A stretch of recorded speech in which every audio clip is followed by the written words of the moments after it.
누가복음 10장 27절에서 37절까지의 말씀입니다. 제가 가진 성경으로는 신약 성경 110페이지, 111페이지 어간에 위치해 있습니다. 누가복음 10장 29절에서 37절까지 말씀 다 찾으셨으면 한 절씩 교독하도록 하겠습니다. 제가 먼저 읽겠습니다. 그 사람이 자기를 옳게 보이려고 예수께 여짜오되 그러면 내 이웃이 누구니이까?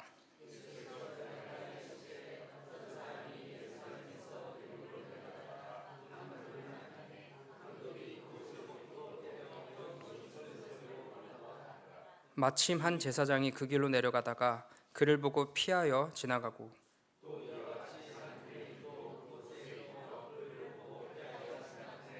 어떤 사마리아 사람은 여행하는 중 거기에 이르러 그를 보고 불쌍히 여겨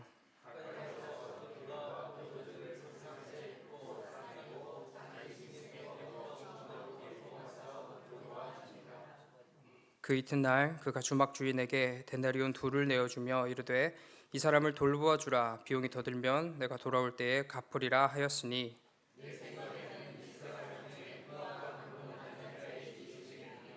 함께 읽겠습니다.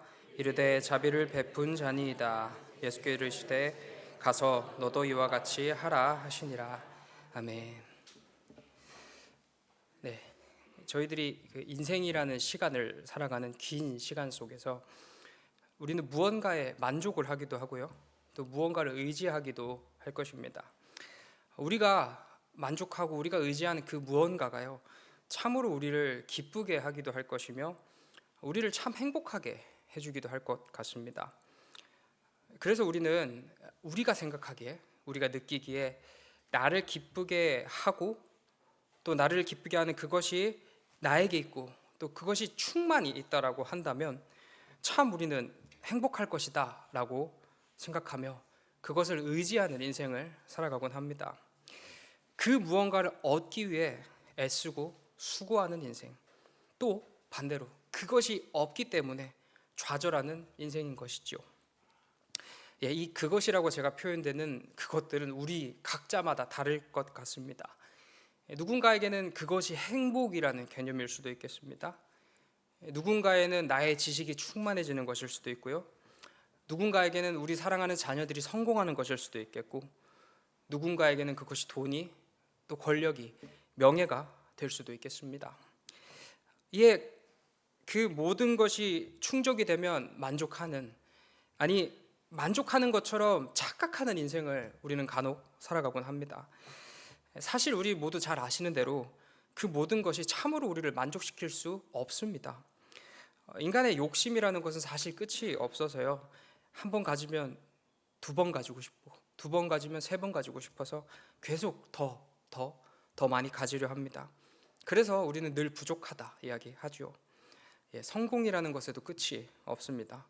왜냐하면 나보다 더 성공한 사람이 많기 때문입니다. 뭐든지 어떠한 것이 되었든지 내가 가진 것보다 더 많이 가진 사람은 있기 마련입니다. 그것이 무엇이 되었든지 찾으면 나보다 더 많이 가진 사람 분명히 나타나기 마련입니다. 그럴 때면 또 뭘 느끼냐요? 상대적 박탈감이라는 것을 느낍니다. 저 사람은 저렇게 많이 가져서 행복해 보이는데 나는 뭐지? 저 사람은 내가 원하는 것들 다 누리며 살아가는데 나는 뭐지? 라는 생각을 하는 것이죠. 또 이 정반대의 이야기가 있습니다. 이 정반대의 이야기는 참으로 그것으로 만족하는 이야기입니다. 내가 바라던 그것이, 참으로 믿고 의지하던 그것이 나에게 있음에 만족하고요, 그것으로 내 삶은 충분히 지켜지고 있다, 나는 정말 참 행복하게 잘 살고 있다라고 착각하는 것이죠. 내가 가진 지식이, 자녀의 성공이, 나의 인간관계가, 나의 재력이, 권력이, 명예가 나를 분명하게 지켜줄 거야. 나는 이미 그것들을 잘 누리고 있으며 그것들은 내 인생의 위기의 순간에 분명 나를 지켜줄 안전한 방패가 될 거야 라고 말입니다. 이에 참으로 기고만장한 삶을 살아갑니다. 이미 모든 것을 뚫을 수 있는 창과 모든 것을 막을 수 있는 가장 튼튼한 방패를 가졌기 때문에 무례히 행하기도 하고요, 그것으로 다 해결할 수 있다는 착각 때문에 남의 아픔, 남의 고통 따위 신경 쓰지 않습니다. 두려움 없이 인생을 살아가는 겁니다. 참으로 두려울 것이 없는 천상천하 유아 독존의 인생을 살아갑니다. 그런데요, 여기서 우리가 과연 그러한가라는 질문을 던져볼 필요가 있습니다. 또 우리가 매일 읽고 함께 만나고 있는 이 성경의 말씀은 과연 우리가 느끼는 대로 그것이 있으면 괜찮다, 우리는 그것을 바라야 된다라고 이야기하는지에 대한 질문을 던져볼 필요가 있습니다. 오늘 본문 저희 모두가 잘 아시는 대로 선한 사마리아인 비유라고 불리우는 비유입니다. 저희가 함께 읽지를 않았지만 이 이야기는 한 율법교사의 질문으로부터 시작이 되는데요. 25절입니다. 선생님, 내가 무엇을 해야 영생을 얻을 수 있습니까? 예수님께서 답하십니다. 26절, 율법에 뭐라 기록되어 있으며 너는 그것을 어떻게 읽느냐? 다시 율법교사가 답합니다. 27절, 내 마음을 다하고 목숨을 다하며 힘을 다하며 뜻을 다하여 주 너의 하나님을 사랑하고 또한 내 이웃을 내 자신같이 사랑하라 하였나이다. 예수님께서 답하십니다. 내 대답이 옳도다. 이를 행하라. 그리하면 살리라. 율법교사는요, 예수님을 시험하기 위한 질문을 했습니다. 아무래도 이 본인이 율법을 가르치는 교사였기 때문에 조금 속된 말로 예수님과 한번 붙어보고 싶었던 것 같습니다. 또 한편 이제 예수님은 각광받고 있는 떠오르는 스타이니까 한번 그가 잘 알고 있는지 시험해 보려는 의도도 있었던 것 같아요. 아무튼 이런 표현이 맞는지는 모르겠지만 예수님은 정답을 말씀하셔서 시험에 통과하십니다. 그런데요, 28절 말씀 저희 다시 보면요, 예수님께서 이렇게 말씀하시는 것을 발견할 수 있습니다. 내 대답이 옳도다. 이를 행하라. 그리하면 살리라. 이를 행하라. 삶으로 증명하라. 네가 네 입술로 말한 것을 참으로 살아내라 입니다. 이렇게 말씀하신 이유가 무엇이었나요? 그가 그렇게 살고 있지 않았기 때문입니다. 입으로는요, 자기가 가진 지식으로는 너무나도 잘 알고 있는 율법 교사였으나 그에게는 그에 합당한 삶이 없었습니다. 그저 자기 자신이 가지고 있는 지식과 그 위치와 그 때문에 누리는 그 모든 것들을 자랑하기 바빴습니다. 그러니 너무나도 교만한 나머지 예수님을 찾아와 한판 붙자며 예수님을 시험하려 든 것입니다. 너가 그렇게 뛰어나냐? 난 너보다 많이 가졌고 난 너보다 더 뛰어나, 어디 한번 견져보자. 네가 큰지 내가 큰지. 이것으로 보았을 땐 율법교사는 처음에 제가 서두에 말씀드린 두 부류 중에 두 번째, 이 자신이 가진 것에 참으로 만족하여 교만히 행하는 부류에 해당된다는 것을 확인할 수 있습니다.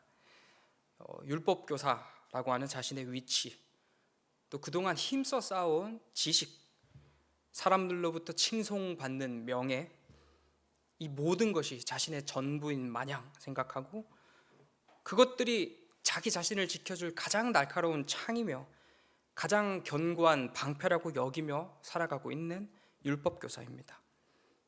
그리고 오늘 함께 읽은 본문과 같이 두 번째 질문이 시작이 됩니다. 율법교사는 자신을 더 드러내고 싶어 합니다. 자신이 얼마나 대단한 사람인지 다시 한번 드러내고 확인받고 싶은 거예요. 이렇게 질문을 하는데요. 29절, 그러면 내 이웃이 누구니까? 이 그가 던진 이웃이 누구냐는 질문의 목적은 무엇이었을까요? 그 전에 그가 말하는 이웃의 개념, 그가 어떤 생각을 가지고 이웃이라는 단어를 썼을까요?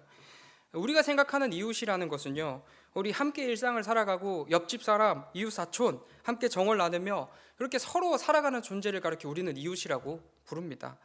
하지만 율법교사가 생각하는 이웃은 조금 달라 보입니다. 그의 의도가 무엇이냐면 내가 바로 이웃이다. 내가 바로 남들에게 참 도움이 되고 곁에 있으면 참 든든한 이웃이다. 좀 더 나아가면, 야, 내가 옆에 있는데 무슨 걱정이야? 내가 다 해결해 줄게. 걱정 마. 난 다 해결할 수 있어. 자기 자신이 그런 탄탄하고 멋지고 든든한 이웃임을 드러내고자 합니다. 아마도 예수님의 입에서 너와 같은 자가 진정한 이웃이다 라는 말을 듣기 위해서 그런 질문을 했었을 것입니다. 자기 자신이 가진 것에 그것들이 참으로 자기를 지켜주리라 생각했던 율법교사. 그것으로 참 만족하고요. 그것만 있으면 아무런 문제가 될 것 없다 생각한 그 율법교사. 자기 자신이 가진 것으로 가장 강력한 창이 되며 자기 자신이 가진 것이 가장 튼튼한 방패가 되어준다 생각했기 때문에 그것을 자랑하며 드러내며 교만히 살아가고 있는 율법교사입니다. 예, 자기 자신이 누구보다 선한 이웃이다. 내 옆에 있는 것을 감사하게 생각해라. 내가 이웃이 아니면 누가 이웃이냐는 마음으로 인생을 살아가는 율법교사입니다. 하지만 우리 예수님 그 그릇된 생각을 단번에 완전히 꺾어주십니다. 결코 그것이 우리를 지켜줄 수 없다는 사실을 확실하게 인식시켜 주시는 것이죠. 어떤 사람이 예루살렘에서 여리고로 가다가 강도를 만납니다. 입은 옷도 다 빼앗기고요, 가진 물건도 다 빼앗겼습니다. 그것도 모자라서 엄청나게 맞아서 거의 죽을 위기에 놓였습니다. 여기서부터 우리의 상황과 감정을 한번 이입해 보도록 하겠습니다. 우리 자신이 그 강도 만난 자라고 한번 상상을 해보려고 합니다. 시대적 배경은 저 고요한 사막 한가운데지만 저희 나라 배경으로 했을 때는 주변에 건물이라고는 하나 없는 산골짜기를 저희가 지나가고 있다라고 생각해 봅시다. 그러던 중에 갑자기 나타난 자들에게 옷도 빼앗기고 물건도 빼앗기고 심지어는 엄청나게 두드려 맞아서 거의 죽을 것 같은 위기에 우리가 놓였습니다. 그 심정은 어떠할까요? 참 비참하지 않을 수 없습니다. 좀 전까지만 해도 건강하게 두 발로 뚜벅뚜벅 걸어 다녔던 내가 그동안 내가 가진 것 참 많이 누려왔고요, 조금은 떵떵거리며 남부럽지 않게 살아왔던 내가 이제는 아무런 힘도 없습니다. 힘이 없어서 할 수 있는 것도 없어요. 기는 것조차 할 수 없으니까 참으로 비참하지 않을 수 없는 것입니다. 그때 한 제사장이 지나갑니다. 당시의 제사장 참 위대한 인물이고 존경받는 대상입니다. 나는 예루살렘 사람이고 그 사람은 나의 지도자예요. 분명 그는 나를 살려줄 것입니다. 하지만 나의 기대와는 달리 제사장은 나를 보고 피해 지나갑니다. 오늘날의 제사장, 내가 생각해온 나를 빛나게 해주리라 여긴 것들이 내 옆을 지나갑니다. 내가 가지지는 못했지만 저것만 있었으면 난 참 행복했을 거야. 저것만 있었으면, 저게 더하여졌으면 난 너무나도 평안한 삶을 살아갈 거야. 분명 그것은 나를 지켜줄 거야 여긴 것들이 지나가는 거죠. 엄청난 부유함이 나를 지켜줄 것이고 강력한 권력이 나를 가장 든든하게 만들어줄 창이 될 것이며 화려한 명예가 나를 감싸 안아 가장 튼튼한 방패가 되어줄 거야. 내가 지금 완벽하게 가지고 있지는 않았지만 만약에 가졌더라면 분명 나를 행복하게 하고 나를 기쁘게 하고, 그것이 없기 때문에 내 삶이 지금 불편하다 어렵다. 그러니 나는 그것을 위하여 달려가야 한다. 내가 그것을 가져야만 나는 내 가족의 인생은 행복해질 것이고 만족할 것이다. 그것이 바로 성공이다 여긴 그 무엇이 우리를 외면하는 거죠. 가장 비참한 순간에 놓인 나를요, 거의 죽음에 직면한 나를 그냥 지나가는 겁니다. 내가 추앙하던 그것이, 당연히 나를 지켜주고 살려줄 거라 생각했던 그것이 나를 무시하고 스쳐 지나가는 거예요. 다음으로 누가 지나가나요? 레위인이 지나갑니다. 그는 내 친밀한 이웃입니다. 제사장처럼 저 멀리 있는 존재는 아니지만 그래도 주변에서 좀 찾아볼 수 있고 나름 권위 있는 존재죠. 그와 함께라면 조금 편한 인생을 살아갈 수 있습니다. 다시 기대를 합니다. 그래, 제사장 나랑 너무 차이가 많이 났지. 하지만 레위인 정도면 나를 지켜줄 수 있을 거야. 분명 그는 나를 도와줄 거야. 하지만 이 기대도 금세 사그라듭니다. 레위인 역시 강도 만난 나를 무시한 채 피해서 지나갑니다. 오늘날의 레위인, 내가 가지고 있는 것들 중에 나름 나를 세워주었던 것들이 내 옆을 지나갑니다. 나의 건강, 나의 인맥, 나의 지식, 나의 자녀들. 저 멀리 있어 꿈꿔왔던 것들처럼 누가 보더라도 엄청나게 크고 대단한 것들은 아니지만 그래도 내가 가진 것들 중 나름 자랑할 만하고 의지할 만한 무언가가 지나가는 것이죠. 하지만 그것들도 나를 지켜주지 못했습니다.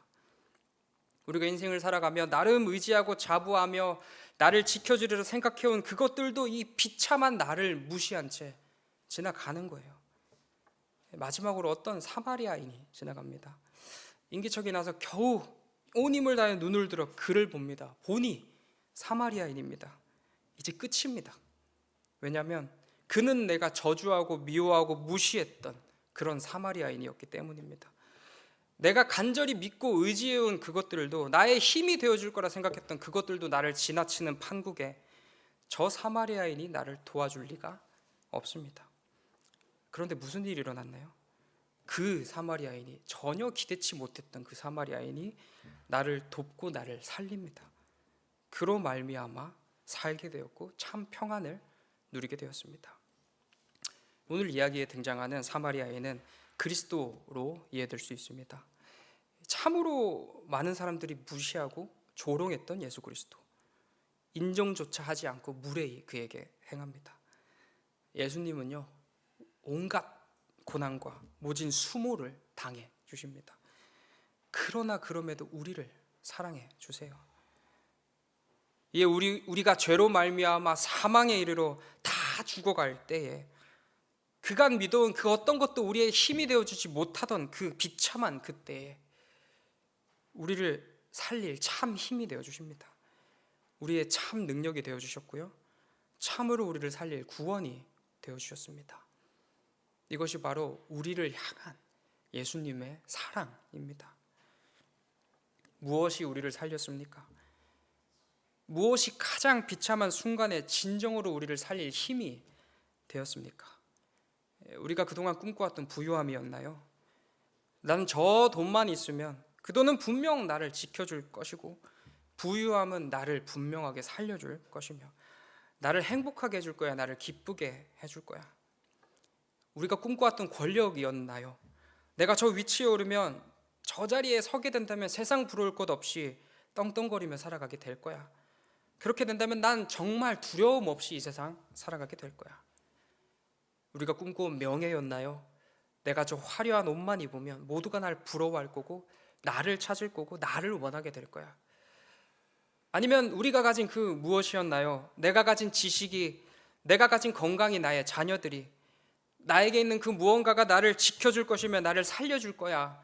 분명 그것을 나를 행복하게, 나를 안녕하게 지켜줄 거야. 하지만 그 어떤 것도 우리를 지켜주지 못합니다. 그 어떤 것도 가장 중요한 순간에 우리를 살려주지 못합니다. 우리를 진정으로 살릴 힘은 하나님의 사랑입니다. 아무리 세상이, 아무리 내가 다른 무엇이 옳다, 그것이 힘이다, 그것이 나를 지켜준다 이야기하고요, 그렇게 설령 내가 믿어진다고 할지라도 오늘 성경 우리에게 분명하게 이야기해 주고 있습니다. 하나님의 사랑만이 진정 우리를 살린다라고 말입니다. 그 비참한 순간에, 그 처참한 순간에 내가 의지해온 그 모든 것들은 나를 떠나 도망가지만요, 오직 하나님의 사랑만 내 곁에 남아서 나를 지킵니다. 나를 살립니다. 그 사랑 너무 당연해 보이고 너무 작아 보여서 무시했어요. 나에게 늘 있었지만 내 눈에는 다른 것이 더 커 보이고 더 가치 있어 보여서 이미 있던 그 하나님의 사랑 무시했습니다. 하나님의 사랑보다는 부유함이, 권력이, 명예가, 지식이, 건강이, 자녀의 성공이, 젊음이 더 중요하다 여기며 나를 지켜주리라 생각했습니다. 하지만 아니었어요. 가장 필요한 순간에, 이 죽느냐 사느냐의 기로에 놓인 그 절체절명의 순간, 아무것도 할 수 없는 가장 비참한 순간에 나를 살린 것은 다른 무엇이 아니라 오직 하나님의 사랑이었습니다. 참으로 하나님의 사랑이 우리를 지켜줄 가장 날카로운 창이었으며 우리를 막아줄 가장 튼튼한 방패였습니다. 그리고 그렇게 우리를 살려주신 우리 주님께서 이렇게 말씀하십니다. 37절, 가서 너도 이와 같이 하라. 내가 가진 것 의지하며 교만히 살아온 나를, 또 하나님 아닌 곳에서, 하나님 밖에서 평안을 찾고 그것들로만 만족을 누리려 했던 그릇된 나를 구해주시고 살려주신 우리 주님께서 이렇게 말씀하십니다. 너희도 이와 같이 사랑하라 라고 말씀하십니다. 그 삶이 참으로 우리가 쫓아야 하는 삶, 우리가 기뻐해야 하는 삶. 그동안 너가 의지해온 그것들이 너를 살린 것이 아니라 내 사랑이 너를 살린 것처럼 이제는 너가 그 사랑이 되어서 나와 함께 세상을 살릴 가장 가치 있고 빛나는 삶을 살아가자. 너가 그런 따뜻한 이웃이 되어라 라고 말씀하시는 우리 주님이십니다. 사랑하는 성도 여러분, 무엇이 진정한 우리의 이웃인가요? 돈인가요? 권력인가요? 명예인가요? 지식인가요? 건강인가요? 자녀들인가요? 아닙니다. 진정한 우리의 이웃은요, 진정으로 친절하고 참 힘이 되는 우리의 이웃은 하나님이자 하나님의 사랑입니다. 그리고 그 하나님께서는 너희가 그와 같은 이웃이 되어라 또 말씀하시죠. 우리를 너무나도 사랑하시는 주님께서는 오늘 진정 우리를 살릴 힘이 무엇인지, 진정 우리가 살아가야 할 정말 가장 빛나는 사명이 무엇인지를 분명하게 말씀해 주고 계시는 거예요. 사랑만이 우리를 살리고 사랑하는 삶이 우리를 가장 빛나게 합니다. 우리가 의지해온 그 어떤 것이 우리를 살리며 우리들의 삶을 빛나게 만들어주는 것이 아니라 하나님의 사랑만이 참으로 우리를 살리고요, 그 사랑으로 살아가는 삶이 우리를 진정 화려하게 빛나게 만들어주는 삶인 것입니다. 아무리 그 어떤 것이 우리를 지킬 수 있다라고 유혹하고 실로 그것이 보암직하고 먹음직해 보인다 할지라도 결코 우리를 지켜줄 수 없습니다. 오히려 그것은 주님보다 그것을 의지하게 만들어서 점점 더 우리를 악한 길로 몰아가게 될 것이며 아주 쓰러지게 만드는 치명적인 무기로 우리에게 되돌아올 것입니다. 하나님의 사랑만이 참으로 우리를 살리고요, 그 사랑으로 살아가는 삶이 참으로 우리를 빛나게 하는 삶입니다. 우리 모두 우리 하나님께서 부어주시는 사랑에 힘입어서 다른 무엇이 아니라 하나님의 사랑 의지하면서 그 사랑에 감격하며 살아가는 삶을 살아가는 우리, 그것이 가장 명예롭고 그것이 가장 가치 있으며 실로 우리를 소생시키는 이웃인 그 사랑 안에서 그 사랑에 힘입어 우리가 또한 진정한 이웃이 되어서 살아가는 우리 모두 되시길 소망합니다. 기도하겠습니다. 사랑이 많으신 하나님 아버지, 우리들의 눈이 어두워 눈이 멀어 하나님 아닌 다른 곳에서 만족을 찾고 삶의 소망을 두었습니다. 세상의 수많은 사람들도 나도 우리 가족들도 우리 자녀들도 그것이 좋다, 그것이 옳다 여기며 살아가는 인생을 살았을지도 모르겠습니다. 그러나 이 세상 그 어떤 것도 하나님 외에 그 어떤 것도 우리를 지켜줄 수 없음을 오늘 성경은 분명 우리에게 이야기해 주고 있습니다. 오직 하나님의 사랑만이, 오직 하나님의 은혜만이 우리를 살리며 우리를 지켜줄 수 있다 말씀하여 주십니다. 우리 무엇을 의지하며 살아가겠습니까? 오직 하나님만 의지하며 하나님께서 부어주시는 사랑 의지하며 걸어갈 수 있게 인도하여 주옵소서. 내 삶을 지키고 내 앞길을 인도하며 내 삶을 가장 빛나게 해줄 것은 다른 무엇 아닌 하나님이시라는 것을, 하나님의 따뜻한 사랑이라는 것을 잊지 않고 살아갈 수 있게 인도하여 주시옵소서. 그리고 그 은혜에 힘입어 우리가 사랑이 되어서 가장 친절한 이웃이 되어서 세상을 밝힐 가장 명예로운 삶 살아갈 수 있게 인도하여 주시옵소서. 감사드리며 예수님 귀하신 이름으로 기도드립니다. 아멘.